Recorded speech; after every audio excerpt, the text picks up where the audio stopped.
Have you thought about downsizing or relocating during retirement? If not, I would highly encourage you to think about this because if you do this, downsizing can potentially accelerate your retirement timeline, allowing you to live freely and live life on your own terms sooner than later. Hey, I'm Adam Olson, a CFP with Mutual of Omaha, and I'm here today to help you live your best retirement. In this video today, I'm going to be showing you some housing considerations that you need to be thinking about for your retirement, and I want to get you thinking about where you want to enjoy your golden years.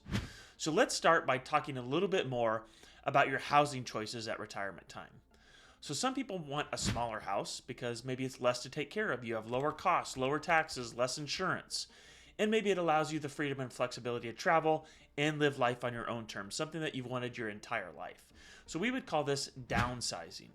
But some other people also think about retirement time as maybe a time to have a larger property, maybe more ground, and maybe a larger house to take care of because you have time to take care of it, and maybe you want to entertain and bring friends and family around more at retirement time.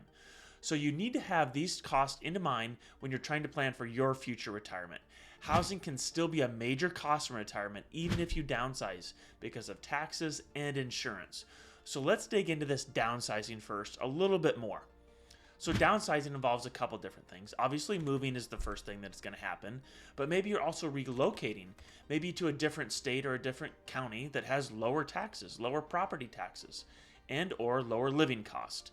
And obviously the downsizing also gives you a simpler lifestyle because you have less possessions and less to take care of, and it gives you a lower budget as well that you need to live on in life. And then when you do travel, maybe it's a little bit easier travel experience because you have less to take care of at home. So say I have some clients that move to duplexes at retirement time and they love it because all the mowing is taken care of and all the snow removal is taken care of and it's a single level. Because of that, they're able to travel and live a little bit more freely in retirement time because they have less responsibilities at home. So when you're planning for your future retirement, don't forget to think about those things. Now, not everybody wants to do this, which is fine. Your retirement is meant to be your retirement. So if you do want a larger home in retirement, maybe you're wanting room for family to come over, a room to entertain. That's not a bad thing, but you need to take into account the cost of the larger home, such as insurance and maybe it's a mortgage still on the property. And if you can afford it, I think it's going to be an awesome thing for you to take advantage of that inside of your retirement. Let's talk here now. I want to hit on what are the financial benefits of downsizing. So a lot of people have a home that they've lived in for many years before retirement. And if you downsize, maybe you're taking cash out of that home sale, so you may be able to actually accelerate that retirement timeline. So let's hit on these retirement advantages right now. The first thing, it's going to reduce your cost. It'll reduce your mortgage cost, it'll reduce your taxes, utilities, and maintenance is probably going to be less as well on a smaller house that you're living in retirement. So the housing cost is a huge savings for you. In addition to that, it may free up that equity like I just told you about. So say you have a $500,000 home and you sell it and you move to a duplex that's only $250,000, well, guess what? You just have extra equity or cash from that home sale that you can use for retirement income, which is a great thing for you to have access to as well. And again, if you move to an area that has lower state taxes or lower property taxes, that can be a big benefit to you as well. So don't forget about those things when you're thinking about your housing situation in retirement time. Downsizing can contribute to a more sustained retirement budget because you'll have less expensive every month and maybe a larger investment pool as well because of the home equity that you're accessing. Now, money is one part of retirement, but you also have an emotional part of retirement as well. So now I want to talk about the emotional and lifestyle considerations of downsizing. People don't talk about these things a lot, and I think it's very important for you to understand these things as well. So let's talk about the emotional impact of leaving a long-term home. Well, first off, you're going to have the sentimental attachment to the home. You know, this is where you've raised your kids. This is where you've had a lot of memories. Some people may really struggle leaving that home behind if it's somewhere you've lived your entire life. So make sure, couples, that you're talking to your significant other about this. You know, are we okay leaving this home behind? And then also, a lot of people don't think about these things as well, but you're going to have social ties and community ties, not only to your neighborhood, but the community that you've lived in as well. And so if you are moving states or moving across the country just because of a cost decision, make sure you're taking into account the social ties and the community ties as well when you're making that change. In addition, you need to be aware of lifestyle changes that you're going to incur if you're moving to a new location as well. So don't forget about those things. Also, you got to consider healthcare. What access to your healthcare are you going to have if you move to a new area? Is it less accessible or more accessible? As you age, you need to take those things into account as well.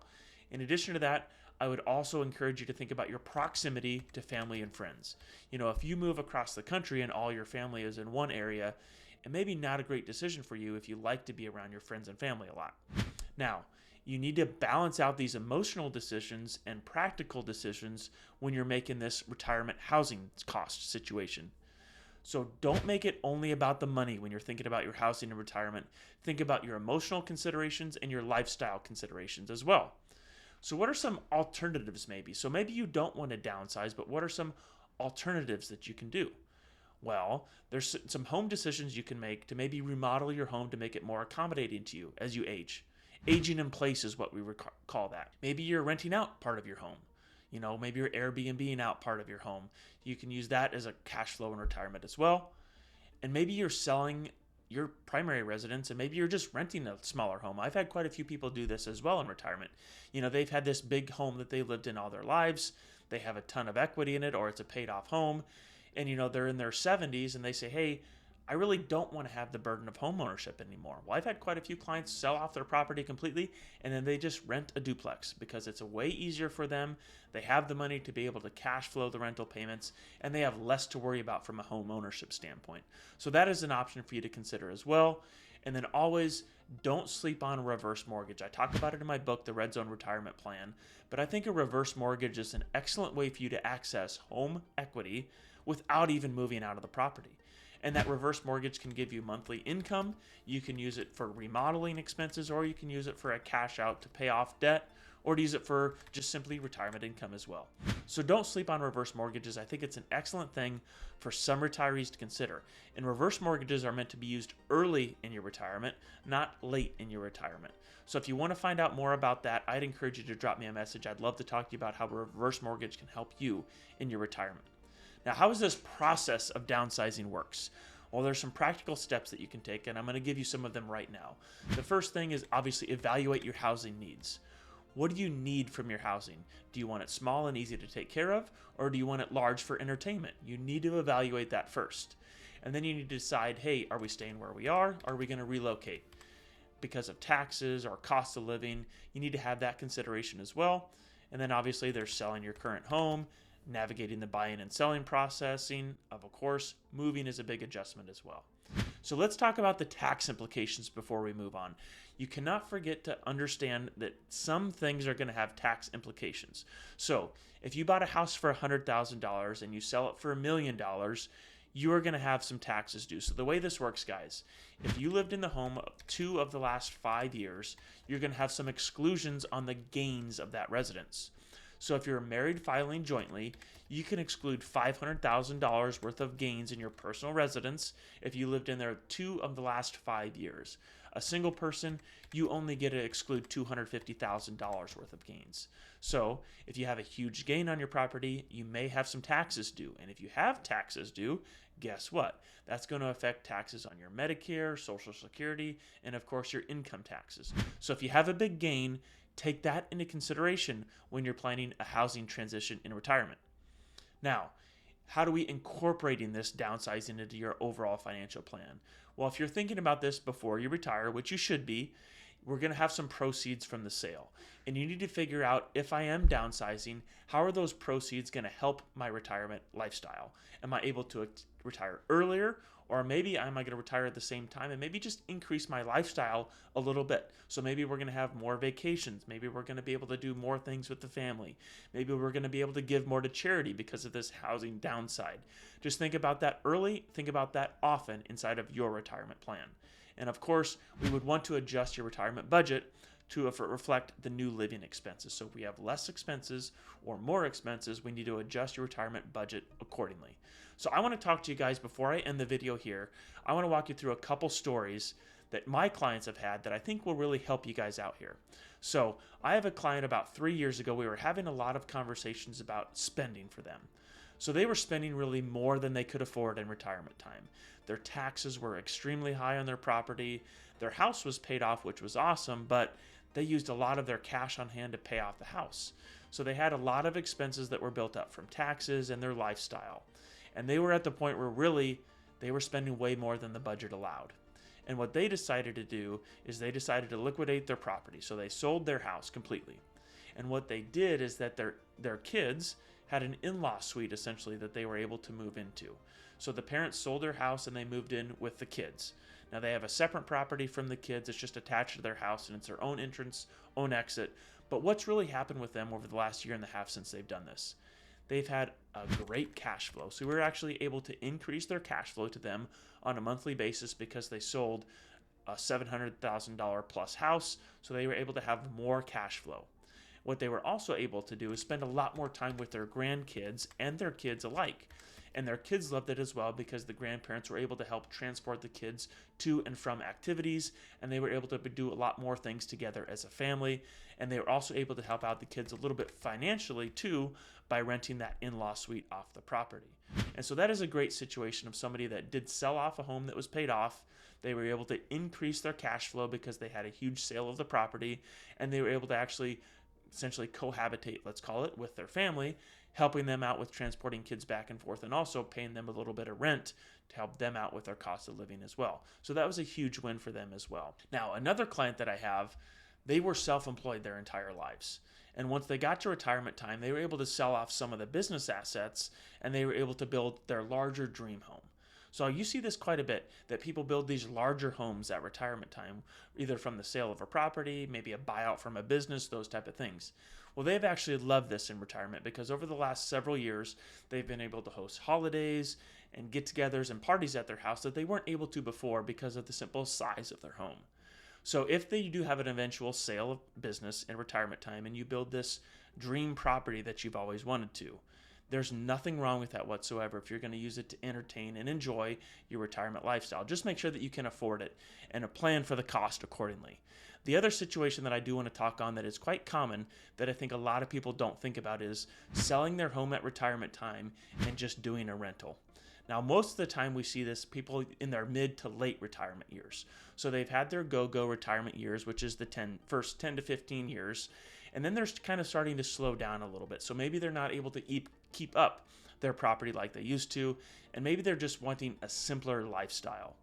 Well, this is something for you to consider early in retirement because if you want to plan for those go-go years and then sell a property and rent, we may be able to increase your lifestyle a little bit more early in retirement if we're going to have that eventual sale of a home. So if you're planning that, don't forget to plan early and plan often for your retirement housing needs because that can drastically affect your retirement budget. You may be able to retire earlier, or maybe we can increase the spending that you're going to have during your retirement as well. So I've talked about a lot of things in this episode, but what I want to hit home on with you one last time here is this. The housing situation that you're going to find yourself in retirement is key. For a lot of couples, even in retirement, housing is going to be a major cost for you because of taxes, insurance, and upkeep. So you need to plan accordingly. Do we want a larger house? Do we want a smaller house? What do we want our retirement income style, housing lifestyle to look like? So are we getting a bigger house, a smaller house? What does that mean for our budget? Are we planning to stay in this house until we pass away? Or do we want to sell this house in 15 years and just simply rent? Having these discussions with your spouse before you guys retire is a huge concept that I need you to grasp because it can affect your income drastically. So I hope you guys have enjoyed this episode about housing situations in retirement. I'm here to help you today with these conversations and helping you plan your ideal retirement lifestyle. Having this conversation is key. So I hope you guys enjoyed this episode. Adam Olson here. Stay tuned for more. Thanks for listening to the Money Mastery Unleashed podcast. This podcast is for educational purposes only and may include references to concepts that have legal and or tax implications. It's not to be construed as legal or tax advice. Such information or opinions is subject to change without notice and is not intended to use as an offer or solicitation with respect to the purchase or sale of any security, insurance products, or offer of individual investment advice. Any strategies discussed may not be suitable for everyone. Mutual of Omaha Investor Services, Inc. does not provide legal or tax advice. Please consult with your appropriate professional regarding your personal situation prior to making any financial decisions. Securities and advisory services offered through Mutual of Omaha Investor Services, Inc., member FINRA, SIPC. Riser Insurance is not affiliated with Mutual of Omaha Investor Services. Investing involves risk, including the possible loss of principal. Past performance does not guarantee future results. Diversification does not guarantee a profit or protection lost against loss in a declining market. Purchase of life insurance is subject to meeting underwriting requirements. There is no guarantee of an individual will be insured. Annuities are long-term investments designed for retirement purposes. Withdrawals of taxable amounts are subject to income tax, and if taken prior to 59.5, a 10% federal penalty tax may apply. Guarantees are backed by the claims paying ability of the issuer and are subject to their terms and conditions.